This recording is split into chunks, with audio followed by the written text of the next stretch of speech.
ناظرین، پروگرام ہمارے اخبار میں آپ کا خیر مقدم ہے۔ ناظرین، کئی اردو اخبارات نے غزہ کی جو صورتحال ہے، پھر سلامتی کونسل میں امریکہ کا رول ہے، ڈونلڈ ٹرمپ کے دورے برطانیہ وہ کس طرح رہا، اس پر بھی بات ہوئی ہے۔ پھر مانسون، ہندوستان کے اندر مانسون بہت پیچھا لگ رہا ہے، بہت پیچھا کر رہا ہے۔ تو یہ مانسون کی کیا صورتحال ہے، خاص کر ہماچل، اتراکھنڈ، راجستھان، پنجاب اور ساؤتھ میں تلنگانہ، یہ کبھی حوالدار عبدالحمید یاد آئے، کیوں یاد آئے، اس پر بھی بات کریں گے۔ کانپور میں جو سرکاری سرپرستی میں جو دہشت گردی ہوئی ہے، اسٹیٹ اسپانسرڈ ٹیررزم، اس کے خلاف ملک بھر کے کئی شہروں میں مسلمانوں نے اور دیگر طبقات نے بھی احتجاج کیا ہے۔ تو دیکھیں گے یہ کیا معاملہ ہے۔ میسور کا دسہرہ یہ کیسا ہوگا، یہ بھی ایک یعنی خبر ہے اس کی بھی۔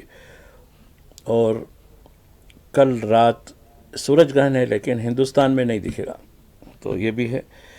شام اور اسرائیل کیسے ایک جان دو قلب ایک جان یہ ہوتے جا رہے ہیں۔ اور اربن نکسل گھسپیٹا، اب یہ کیا معاملہ چل رہا ہے، اربن نکسل اور گھسپیٹا، یہ بھی ہے۔ سونے کے دام دیکھیے اب سونا کس حد تک جائے گا۔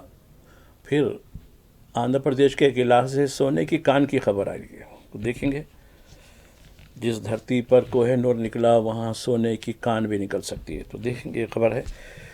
کوشش کریں گے ان خبروں پر جو چیدہ خبریں، کوئی بڑی خبر ابھر کر نہیں آئی ہے، اس پر ہم بات کریں گے۔ ناظرین، آج ہفتے کا دن ہے، ربیع الاول کی 27 تاریخ ہے اور 20 سپٹمبر۔ چلتے ہیں، پہلے ہم مانسون لیں گے چونکہ قومی خبر ہے۔ مانسون اتنا زیادہ شدت کیوں اختیار کر رہا ہے اور اس کی شدت کس وجہ سے ہو رہی ہے؟ ٹھیک ہے، آفات سماوی ہے، نیچرل کلائمیٹی کہتے ہیں اس کو، ہم کیا کر سکتے ہیں؟ دیکھیے ہماچل سے خبر آئی ہے، ہماچل کے ایک علاقے میں رات دیر گئے بادل پھٹ پڑے اور ایسی شدید بارش کہ پورے رہائشی علاقہ، باغات، خاص کر ہماچل کے جو سیب کے باغات ہیں یا دیگر فروٹس کے باغات ہیں، پھر کھیت کھلیان، سارے کے سارے ڈوب گئے۔ اور چونکہ یہ علاقہ پورا وادیوں پر ہے، پہاڑی پگڈنڈیوں کے اوپر ہے یہ پورا، اور جس قسم سے جو حالات وہاں دیکھے جا رہے ہیں کہ کہا کہ بس غضب کی رات ہوئی تھی، ایسی غضب کی رات کہ لوگ ان کو سہارا بھی نہیں مل پایا۔ ایک تو گھپ اندھیرا چونکہ بجلی پوری چلی گئی، تو یہ بدترین قسم کا بادل پھٹ پڑا ہے۔ اور دوسرے اتراکھنڈ میں مسلسل گزشتہ 4 ہفتوں سے وقفے سے جو ہے بادل پھٹنے کا معاملہ ہو رہا ہے۔ اب دیکھیے وہاں جیسا کہ کل میں گفتگو کر رہا تھا، مسوری میں 2500 سے زائد جو ٹورسٹ ہیں۔ اب آپ دیکھیے اکثر چھٹیاں ہوتی ہیں، اب تیوہاروں کے موسم میں چھٹیاں ہوتی ہیں، تو بچے جو ہے یعنی ماں باپ اپنے بچوں کو اپنے افراد خاندان کے ساتھ چھٹیاں منانے جاتے ہیں، لیکن چھٹیاں منانے گئے لیکن پھنس گئے، اور ایسے پھنس گئے کہ وہاں آنے جانے کا راستہ ہی نہیں مل پا رہا۔ تو یہ بڑی مشکل سے ان لوگوں کو، کیونکہ پل ٹوٹ چکے ہیں، سڑک کا کوئی راستہ نہیں ہے، اور فضائی راستہ نکالنے کے لیے بھی اس قسم سے جو ہے وہاں موسم اتنا خراب ہے کہ وہاں ہیلی کاپٹر سے بھی اترنا بڑا مشکل ہے۔ تو کافی جو ہے حکام کہہ رہے ہیں کہ ہم جہاں تک ہو سکے راحت پہنچا رہے ہیں۔ تو دیکھیے نیشنل ڈیزاسٹر ریسپانس کی جو فورس ہے وہ، اور پھر اسٹیٹ ڈیزاسٹر ریسپانس کی فورس ہے، اس کو تعینات کیا گیا ہے۔ یہ اتراکھنڈ سے آئی ہے۔ پنجاب میں تقریباً پنجاب پانی میں ڈوبا ہوا ہے، اور وہاں کے جو چیف منسٹر ہیں بھگونت سنگھ مان، وہ پوری طریقے سے مرکز سے مانگ کر رہے ہیں کہ بھئی کچھ کیجیے گا، ہمارے لیے کچھ کیجیے گا، کافی پریشانی ہے۔ سینکڑوں افراد نے، بلکہ لاکھوں، انہوں نے کہا کہ دعویٰ کیا ہے کہ 20 لاکھ لوگ متاثر ہوئے، 2 ملین پیپل، اتنا بڑا معاملہ ہوا ہے پنجاب کے اندر۔ رہی بات راجستھان کے وہ علاقے جو پنجاب سے متصل ہیں، وہاں بھیانک سیلاب ہے۔ حالانکہ راجستھان ایک ڈرائی ریاست ہے، عام طور پر سوکھی ہے، کیونکہ سب سے بڑا ملک کا ڈیزرٹ یعنی جو ریگستان ہے وہ راجستھان میں ہی ہے۔ تو یہ راجستھان کی صورتحال ہے۔ آتے ہیں ساؤتھ میں سب سے زیادہ جو بارش جو تعاقب کر رہی ہے وہ تلنگانہ کا ہے۔ تلنگانہ میں گزشتہ ایک ہفتے سے حیدرآباد نشانے پر ہے بارش کے۔ مسلسل 24 گھنٹوں کے دوران 2 مرتبہ بادل پھٹ پڑے حیدرآباد میں، اور حیدرآباد میں ابھی تک 7 اموات کی اطلاع دی گئی ہے، اور صرف 1 یا 2 جو ڈیڈ باڈیز ہیں ان کو ریٹریو کیا گیا ہے۔ ابھی 4 باڈیز جو ناشے ہیں وہ ان کو نکالنے کا کام باقی، کیونکہ حیدرآباد میں جو ندی کا پارٹ ہے وہ 100 کلومیٹر تک ہے، حیدرآباد سے سوریا پیٹ تک ایک لمبا پارٹ ہے۔ اب دیکھیے ایک ڈیڈ باڈی نکلی 70 کلومیٹر دور نکلی، بہتے اس طریقے سے، تو اتنا لمبا 100 کلومیٹر تک پوری ندی کو چھاننا آسان کام نہیں ہے۔ خیر، جو ایجنسیاں ہیں، سرکار کی ایجنسیاں ہیں، پھر یہ ہوتا ہے کہ کچھ خانگی جہدکار بھی ہیں اس کام میں لگے ہوئے ہیں، تو حیدرآباد میں مسلسل، اور ایسا دکھ رہا ہے کہ یعنی آپ کو بھی جو ہے نیچر دھوکہ دے رہا ہے، چونکہ آپ بھی لوگوں کو دھوکہ دیتے ہیں تو نیچر بول رہا میں بھی دھوکہ دوں گا تم کو۔ دن میں بہترین دھوپ، ایسی تازہ دھوپ، بہت فریش دھوپ، کہا کہ بھائی کیا گرمی ہو رہی، فلاں ہو گئی، یہ ہو رہی، کل بھی ایسے ہوا اور آج بھی شروع ہو گئی جم کر دھوپ، ایسی تیز تمازت کے ساتھ۔ چونکہ دیکھیے جب بارش ہو جاتی ہے تو آسمان کی طرف دیکھیے آپ، بادل چھٹ جاتے ہیں تو ایسا لگتا ہے کہ کوئی آسمان کو دھو دیا، کلین ایک دم بلو ہو جاتا ہے۔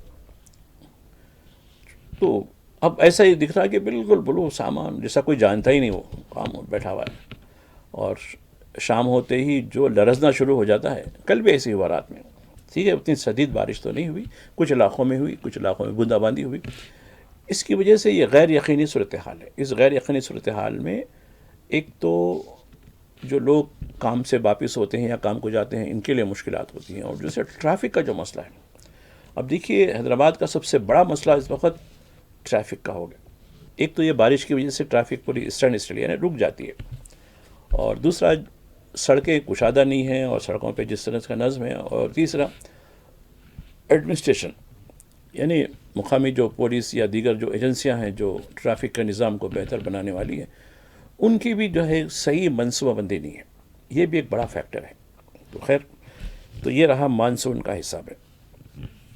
اب آتے ہیں ڈونالڈ ٹرمپ دنیا کے چودھری ہیں، اور پورے عرب اور اسلامک ملک ان کے پورے اعصابی غلام بنے ہوئے۔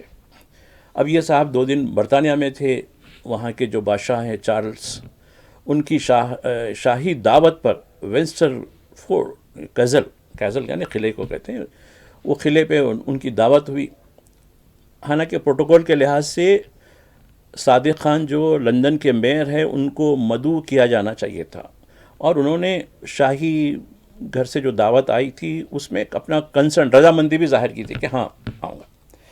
لیکن دیکھیے یہ نفرتی جو ہے تعصب والا ڈونالڈ ٹرمپ، یہ اور نتن یاہو 2 دنیا کے بدترین ظالم یعنی یہ لوگ حاکموں میں سے ہیں، حکومت کر رہے ہیں نا، لہٰذا حاکم ہوتے ہیں۔ حالانکہ جمہوریت میں عوام حاکم ہوتی ہے اور یہ خادم ہوتے ہیں، لیکن یہ خادم نہیں ہے، یہ دونوں سفاک ظالم تعصب پسند لوگ ہیں دونوں بھی۔ تو اب اس نے کہا کہ اب جاتے جاتے اقبال کر رہا اپنے جرم کا کہ دیکھو ان کو دعوت تو دی گئی تھی میئر کو، میں اس کو پسند نہیں کرتا۔ تیرا کیا معاملہ ہے؟ تو وہاں کا شہری ہے تو پسند نہیں کرتا؟ میرے کہنے پہ شاہی جو پروٹوکول نے ان کو جو ہے آنے نہیں دیا گیا ہے، مطلب ان کو دعوت نامہ جو پہلے سے کنسنٹ لے لیا گیا تھا لیکن ان کو دعوت نامہ نہیں پہنچا دیا گیا، تو دعوت نامہ جب نہیں ہے تو کیسے جائیں گے؟ نہیں آ سکتے۔ جبکہ سارا انتظام، میئر جو ہوتا ہے ایگزیکٹو میئر ہوتا ہے، جیسا کہ ہندوستان میں میئر جو ہوتا ہے وہ سیریمونیل یعنی رسمی ہوتا ہے، اس کے پاس کوئی ایگزیکٹو پاور نہیں ہوتے، جبکہ لندن کا جو میئر ہو یا نیو یارک کا جو میئر ہوتا ہے وہ ایگزیکٹو میئر ہوتا ہے، یعنی وہ اس شہر کا حکمران ہوتا ہے، اس کے ہاتھ میں پولیس ہوتی ہے، اس کے ہاتھ میں بلدیہ ہوتی ہے، اس کے ہاتھ میں ٹرانسپورٹ ہوتا ہے، اس کے ہاتھ میں تمام امور کی جو ہے حکومت کے سارے نظام اس کے ہاتھ میں ہوتے ہیں، وہ ایگزیکٹو پاور رکھتا ہے۔ اور شاہی وینسٹر کیزل پہ جو انتظامات ہیں وہ میئر کے حکم پہ ہی ہوتے ہیں۔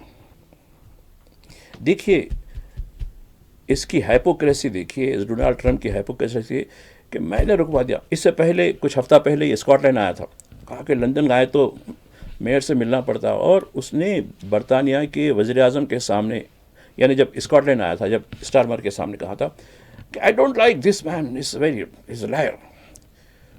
تو اب ایک صدر کر رہا ہے ایک ملک کے دوسرے ملک کے بارے میں بول رہا، تو اسٹارمر نے مسکراتے ہوئے کہا کہ نو نو ہی از مائی فرینڈ، نہیں نہیں ایسا نہیں ہے، وہ میرا اچھا دوست ہے، یہ انہوں نے جواب دیا۔ اور اب کہہ رہا کہ میرے ہی کرنے، چونکہ آپ نے میرے لیے دعوت کر رکھی ہے، تو میری دعوت میں کون آنا ہے کون نہیں آنا ہے، یہ یعنی دیکھیے مہمان ڈیسائیڈ کر رہا ہے۔ اب آپ کسی کی میزبانی کرتے ہیں، یعنی آپ کوئی دعوت دیتے ہیں، تو کس کو بلانا ہے کس کو نہیں بلانا ہے وہ آپ کا فرض ہوتا ہے، میزبان کا فرض ہوتا ہے۔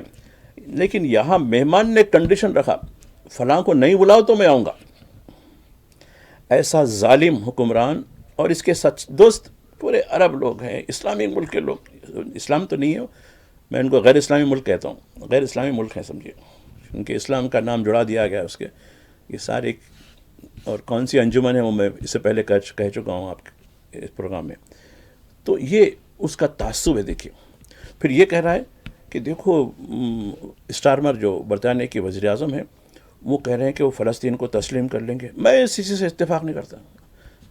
یعنی دیکھیے یہ اپنی مرضی دوسرے ملکوں پہ بھی چلانا چاہتا ہے۔ خیر برطانیہ کس حد تک مدد کر رہا ہے قتل عام میں، جنوسائیڈ میں، وہ الگ سوال ہے، لیکن جب انہوں نے ایک پالسی فیصلہ لینے کا جو ہے ارادہ ظاہر کیا ہونے والا ہے نہیں ہے الگ سوال ہے، تب اس میں نہیں میں اس سے اتفاق نہیں کرتا۔ یہ ہو گیا۔ دوسرا سلامتی کونسل، کل دیکھیے کل کا جو اجلاس ہوا، سلامتی کونسل میں 15 ارکان ہیں، 5 مستقل ہوتے ہیں، 10 روٹیشن پہ آتے ہیں۔ تو ان میں سے 10 ارکان نے ایک ریزولوشن دیا، اور اس 10 ارکان 15 میں سے 14 نے یس کہہ دیا کہ غزہ میں فوری نسل کشی رکنی چاہیے، جنگ بندی ہونی چاہیے، یرغمالیوں کو ان کو واپس کر دینا چاہیے، اور وہاں نظم بحال ہونا چاہیے، اور غذائی جو صورتحال ہے اس کو بہتر سپلائی کرنی چاہیے۔ یہ ساری قراردادیں ہو گئی، سب ہو گیا۔ امریکہ نے ویٹو کر دیا، ختم، برخاست، نہیں جنگ قتل عام ہونے دیجیے۔ اور ویسے شخص کو قطر، سعودی عرب، مصر، جارڈن، یو اے ای، یہ کویت، بحرین، صاحب ہمارے آقا ہیں، آپ فیصلہ کیجئے۔ اب لوگ ہندوستان کے لوگ جو رابطے میں آتے ہیں میرے سے بھی، دور سے رکھ کے بھی، ارے ہم کیا کر سکتے ہیں؟ یقیناً آپ بھی کچھ کر سکتے ہیں، دور ہے کہ آپ یہ سمجھ رہے ہیں کہ آپ انہیں لوگوں میں شعور بیدار کر کے کر سکتے ہیں۔ ٹھیک ہے دعائیں کرنا فلاں کرنا ٹھیک ہے، وہ آپ کے رب کا معاملہ ہے، آپ جیسا ہے دعائیں بھی راگے نہیں جاتی۔ کو چاہیے ایک عمر اثر ہونے تک، یہ معاملہ کیا ہے؟ یعنی آپ کی جو آہیں ہوتی ہیں نا اس کو اوپر تک جانے تک تھوڑا سا وقت لگتا ہے، پھر کس نوعیت کی ہوگی، پھر اس کا اثر کیا ہوگا وہ دنیا دیکھے گی، ایسا نہیں ہے، ہر چیز کا ایک وقت مقرر ہے۔ تو ہندوستان میں جو اس معاملے کو رکھنے والے دیکھیے وہ بھی برابر کرتے ہیں، آپ انہیں حصے داری کر سکتے ہیں اپنی اس ظلم کے خلاف۔ تو یہ ہوگا۔ دوسرا غزہ میں کیا ہو رہا ہے؟ اب غزہ میں دیکھیے غزہ میں 12 لاکھ لوگوں کی آبادی ہے، اور وہ سب شیلٹروں میں رہتے ہیں، ان کے کوئی گھر ہے نہیں، اور جو پرانی ڈھانچہ عمارتیں بنی ہوئی تھیں اب اس کو بھی مسمار کر دیا جا رہا ہے، کیونکہ اس کے سائے میں لوگ بیٹھے ہوئے ہیں، بلڈنگ میں تو کوئی نہیں ہے لیکن اس کے سائے کے اندر وہ قریب میں کپڑے کے جو شامیانے ڈال کر لوگ اپنی زندگیاں گزار رہے ہیں۔ ان سے کہا کہ آپ فوراً نکل جائیے۔ اب دیکھیے تصاویر دی گئی ہے آج کے اخبارات میں، اس میں کس طریقے سے ان کے پاس کچھ نہیں، پیدل چلتے آ رہے ہیں، میلوں پیدل چل رہے ہیں، یعنی کپڑے اپنے ضروری سامان کی جو ہے کھاندے پہ ڈالے، بچوں کو کھاندے پہ ڈالے، چلے، کوئی منزل ہے نہ کوئی ٹھکانہ، بس کہاں ہے ہمیں جانا، بس یہ صورتحال ہے۔ غذا تو ہے نہیں، بھوک پاس. اب ایک آپ روزہ جو مسلمان ہوں یا ہندو ہوں برت رکھتے ہیں، وہ مسلمان روزہ رکھتے ہیں، ان کو یقین رہتا ہے کہ روزہ کھولنے کے بعد تو ہم کو اچھی غذا ملے گی، میوے ملیں گے، کھجور ملے گا، حلیم ملے گی، ایک تیقن رہتا ملے گا. اسی ہمارے ہندو دھرم میں بھی روزہ ختم ہونے کے بعد، ویسے ان کا روزہ ایک الگ نوعیت کا ہوتا ہے، ٹھیک ہے جو بھی ہو، لیکن یہاں تو کوئی ہے ہی نہیں، کوئی توقع نہیں کہ ہم کو کوئی گیہوں کا ایک دانہ ملے گا، ایک روٹی ملے گی، کیونکہ کوئی امکان نہیں. ایسے ماحول میں آپ تصور کیجئے وہ لوگ کیسے زندگی گزار رہے ہیں. کل نماز جمعہ کے بعد ایک خاندان کو دیکھا، اس میں تختی پہ لکھا ہوا ہے ہم سیریا کے پناہ گزین ہیں، ہماری کچھ مدد کرو. اتنے خوبصورت فرشتے جیسے چھوٹے چھوٹے بچے ان کے، اتنے پیارے، اتنے دکھ رہے ہیں. ارے یار کیا انمول لوگ ہیں یار. یہ قدرت نے ان کو بہترین چہرے سے نوازا، بہترین قسم کا. ان کو دیکھنے سے طبیعت ایسی چاہتی کہ یار یہ انمول لوگ ہیں. لیکن غیر ملک میں ہزاروں کلومیٹر دور ہندوستان میں آ کر ایک مسجد کے سامنے امداد کے لیے دعا کر رہے ہیں. دیکھیے ان سے. خیر، تو یہ غزہ میں 70 لوگوں کو 12 گھنٹوں کے دوران 70 لوگوں کو شہید کر دیا گیا، اور لوگوں کو یعنی گزرگاہیں بھی بند ہیں. اب زمینی کارروائی شروع ہوئی ہے. تو یہ صورتحال غزہ کی ہے. ناظرین، اور بھی خبریں ہیں، اس پر ہمیں گفتگو کرنی ہے ایک وقفے کے بعد. ناظرین، پروگرام ہمارے اخبار کے دوسرے حصے میں آپ کا خیر مقدم ہے. ناظرین، ملک میں مسلمان ہونا ایک بہت بڑا جرم ہے. مسلمان سے زندگی گزارنا ایک بہت بڑا امتحان ہے. دیکھیے، میلاد کے موقع پر کانپور کے ایک علاقے میں ایک بل بورڈ لگایا گیا تھا، یعنی ایک آئی لو محمد کہہ کر. شرپسندوں نے اس کو توڑ دیا. تو شرپسندوں نے اس کو توڑا تو مقامی مسلمانوں نے احتجاج کرتے ہوئے مقامی پولیس اسٹیشن پر جا کر ایک محضر حوالے کرا کہ بھئی شرپسندوں کے خلاف کارروائی کی جائے. تو پولیس نے کیا کیا، جو لوگ پولیس اسٹیشن آئے تھے محضر دینے کے لیے، ان پوروں کے خلاف مقدمہ ڈال دیا، اور ان میں سے 25 لوگوں کو گرفتار کر لیا گیا، اور باقی کے ادرس کہہ کے اب ان کو ہراسمنٹ شروع کر دیا گیا. اب 25 میں سے ان کی نشاندہی کر دی گئی، ان کے گھروں پر بلڈوزر چلنے والا ہے. یہ فیصلہ ہو گیا. ٹھیک ہے. اب اس واقعے پہ دیکھیے، اس واقعے پہ ملک کے کئی علاقوں میں، کئی شہروں میں، احمد آباد سے بڑی خبر آئی ہے. احمد آباد کی جامع مسجد کے نماز کے بعد کل جمعہ تھا، ہزاروں کی تعداد میں لوگ نکل آئے. کہا کہ یہ تو ظلم ہو گیا. ہم کوئی تشدد نہیں ہوا وہاں، تشدد کرنے والے کوئی اور تھے جنہوں نے وہ بل بورڈ کو پورا طریقے سے نستعمال کر دیا. ان کے خلاف کارروائی کے لیے جب پولیس اسٹیشن میں سینکڑوں کی تعداد میں لوگ جا کر محضر دیے، خاموشی سے دیے، کوئی اس میں نہیں ہوا. البتہ یہ کہا کہ ہم محمد سے نعرے لگائے انہوں نے. بس جرم یہی تھا کہ آپ پولیس اسٹیشن کے سامنے نقض امن ہو رہا تھا، لہٰذا اس کے خلاف بلکہ سنگین الزامات، مذہبی منافرت فلاں، جس پہ ضمانت نہیں ہوتی، احمد آباد میں. اور حیدرآباد کے کئی علاقوں میں، حیدرآباد میں نہیں ہوا، پتہ نہیں کیوں حیدرآباد کے علاقے میں نہیں ہوا، جیسا کہ سکندرآباد کے علاقے میں ہوا، بھونگیر میں کھلا ہوا، دیگر ٹاؤنز میں، تلنگانہ کے ٹاؤنز میں، جو مختلف جو علاقے ہیں، جو چھوٹے چھوٹے شہر ہیں، وہاں کی نماز کے بعد لوگوں نے تختیاں اٹھائیں اور اس کے خلاف احتجاج کیا کہ یو پی حکومت اب ظلم بند کر رہے ہیں، غزہ جیسی سچویشن کر رہی ہے. اس حد تک لوگ، یعنی حالانکہ ان کا کوئی قصور ہی نہیں ہے، صرف جو قاطی ہیں ان کے خلاف کارروائی کرنے کے لیے وہ اکٹھا ہوئے، وہاں جمع ہوئے، ان کے خلاف کارروائی شروع ہو گئی. تو دیکھیے. اور دوسرا، پرسنل لا بورڈ کا ایک بڑا پریس نوٹ اردو اخبارات نے دیا ہے، دیگر اخبارات نے چھوٹا دیا اس کو. اس میں سپریم کورٹ کا جو حالیہ فیصلہ وقف قانون 2025 کے بارے میں دیا گیا ہے، اس پر غور و خوض کیا گیا، ہنگامی اجلاس ہوا ان کا، اور ایک لائحہ عمل تیار کیا گیا کہ آئندہ کورس آف ایکشن سمجھیے کیا کرنا ہے. یہ کیونکہ اس ملک میں، ملک کے دستور کے مطابق، ملک میں جو دستور بنایا گیا اس کے مطابق حقوق کے تحفظ کیسا ہونا چاہیے.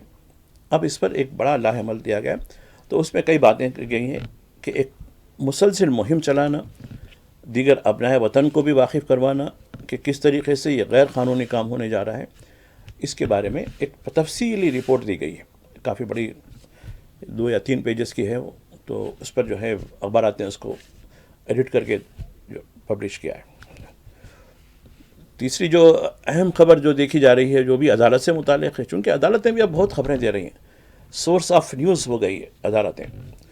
تو میسور کا دشہرہ یقیناً کئی لوگ جاتے ہیں، کئی ایون حتیٰ کہ بیرون ملکوں سے بھی اس کو دیکھنے جاتے ہیں. وہ ایک سرکاری طور پر چلتا ہے، یہ کوئی دھارمک، ٹھیک ہے دھارمک ہوگا ضرور، لیکن یہ پوری طریقے سے اسٹیٹ گورنمنٹ کا پروگرام ہوتا ہے. اب اس میں جو بین الاقوامی شہرت یعنی بوکر ایوارڈ یافتہ جو مصنفہ ہے بانو مشتاق، جو کنڑی ادب سے بہت ان کا تعلق ہے، اور بوکر ایوارڈ ان کو دیا گیا ہے جو سب سے بڑا عالمی ایوارڈ ہوتا ہے لٹریچر کا. ان کو ریاستی حکومت نے مدعو کیا ہے. اب اس کے خلاف چنٹو پنٹو سب نے کرناٹک ہائی کورٹ کا دروازہ کھٹکھٹایا. کرناٹک ہائی کورٹ نے کہا کہ ریجیکٹ کر دیا گیا ہے، کوئی اس کی وہ نہیں ہے، یہ سرکاری پروگرام ہے، تو سرکاری پروگرام میں سرکار کس کو بھی وہ کر سکتی ہے، اس میں کیا حرج ہے. تو یہیں بس نہیں ہوا، بلکہ انہوں نے بڑی شدت کے ساتھ سپریم کورٹ رجوع ہوئے، کہا کہ آرٹیکل 26 آرٹیکل 27 کی خلاف ورزی ہو رہی ہے. بھائی آرٹیکل 26 اور 27 کی خلاف ورزی تو وقف قانون میں خود کر دی گئی ہے، اور عدالت بھی اس کو تسلیم کر رہا ہے، تو ہم کو کیوں نہیں کرنا چاہیے ایسا.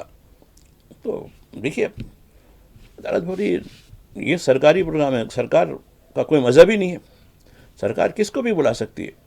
ریجیکٹ کر دیا گیا سپریم کورٹ سے. تو اب بڑی خبر کرناٹک کے کئی اخبارات کی بڑی خبر کے طور پر سب سے بڑی خبر اس کو ہی دیا انہوں نے کہ میسور میں دشہرہ کا جو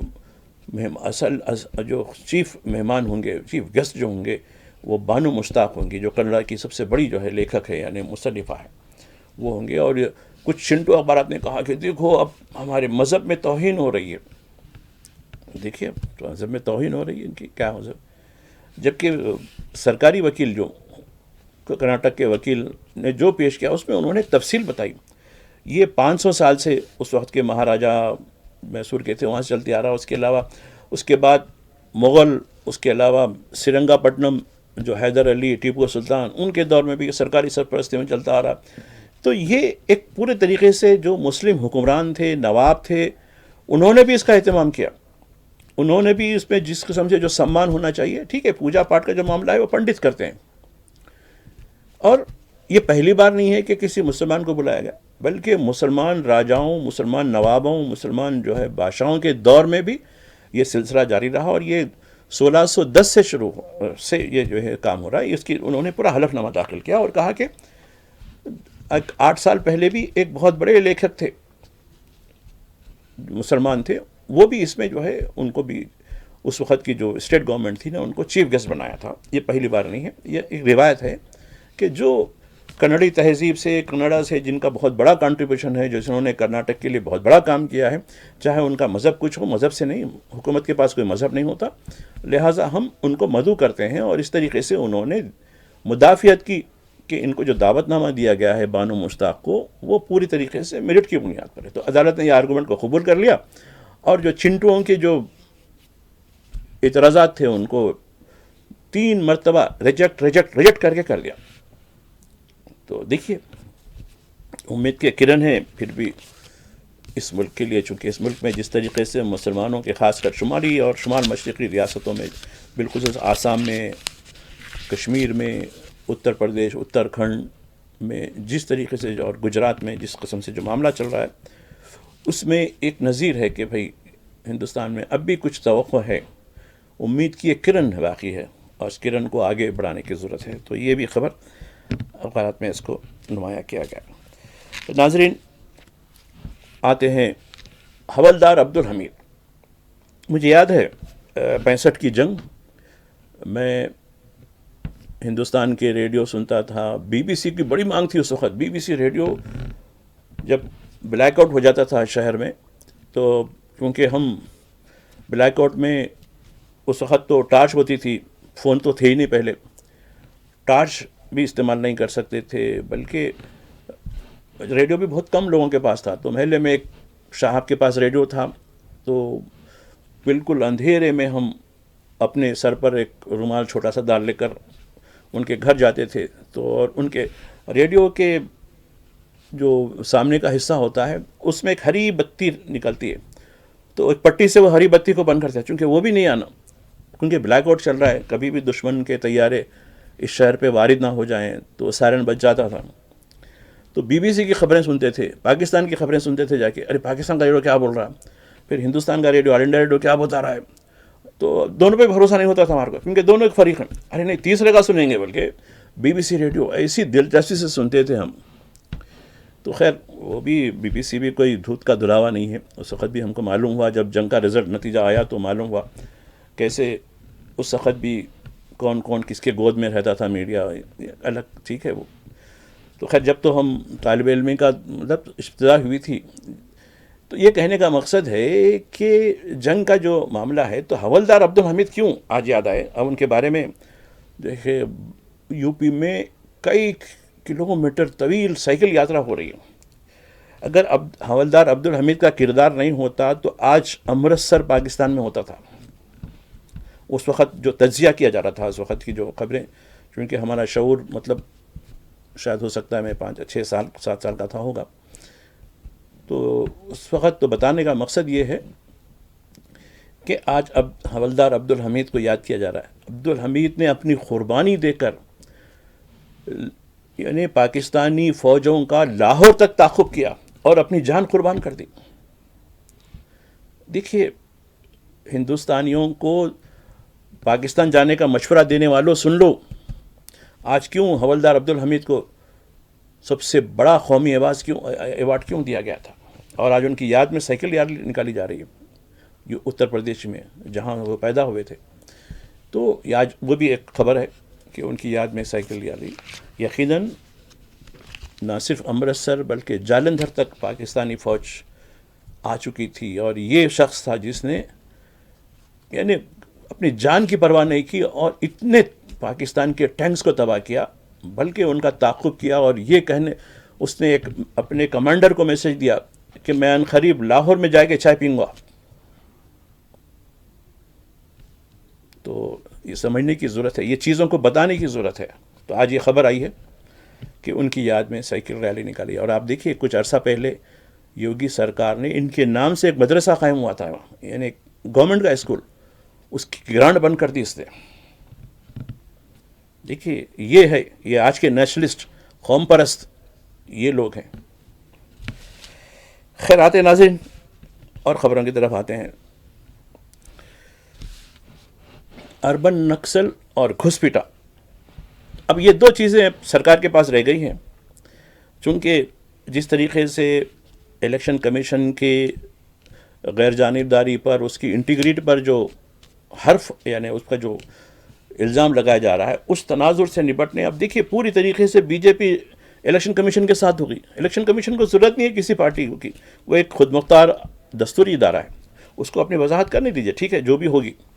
لیکن اس کی تائید میں جس طریقے سے جا کر اب یہ جو ہے کہا کہ نہیں، اب یہ اربن نکسل اور گھسپیٹے، تو راہل گاندھی اب کون ہو گئے؟ اربن نکسل ہو گئے، اور یہ گھسپیٹوں کے سردار ہو گئے. یہ گھسپیٹوں کی تائید کر رہے ہیں، اپیزمنٹ کی پالیسی کر رہے ہیں. دیکھیے عبدالحمید کا بھی ایسے کئی ہیں، بریگیڈیئر عثمان کا دیکھیے، یہ تو خیر چند نام سامنے نکل گیا ہے. ایسے کچھ ہمارے ایک یہاں حیدرآباد میں ہیں، ریٹائر ہو گئے، 71 وار کے ہیرو ہیں، کرنل خلیج خان صاحب، ابھی بھی ہیں، حیدرآباد کے ایک علاقے میں رہتے. پوچھئے انہوں نے کیسی، خود ان کے ساتھی کرنل، ہندو کرنل یا سکھ کرنل تعجب کرتے تھے، ارے اتنی بہادری سے تم لوگ دشمن کا پیچھے چیز کر کے بھگائے ان کو. کیونکہ جب بنگلہ دیش مطلب مشرقی پاکستان ہاتھ سے نکل جا رہا تھا، مغرب میں جو لڑائی ہو رہی تھی، مغرب میں اس کا اسکور کرنے کے لیے پاکستانی فوج بڑی حد تک اندر آ گئی تھی، راجستھان کے علاقے میں، گجرات کے علاقے میں، پنجاب کے علاقے میں، کشمیر میں. کیونکہ اس کو نقصان ہوا تھا، ایک ملک چلے جا رہا تھا، ایک حصہ چلے جا رہا تھا. لیکن اس کو وہ کامیاب ہونے نہیں دیا گیا. اور یہ تھے کرنل صاحب جو حیدرآباد میں آج بھی حیات میں ہے، لیکن کچھ پذیرائی ہوتی ہے ان کی. اب دیکھیے حالیہ دنوں میں آپریشن سندور کے بعد پاکستان کو آئینہ دکھانے کے لیے سب سے زیادہ رول کس کا رہا؟ حیدرآباد کے ایک رکن پارلیمنٹ کا رہا.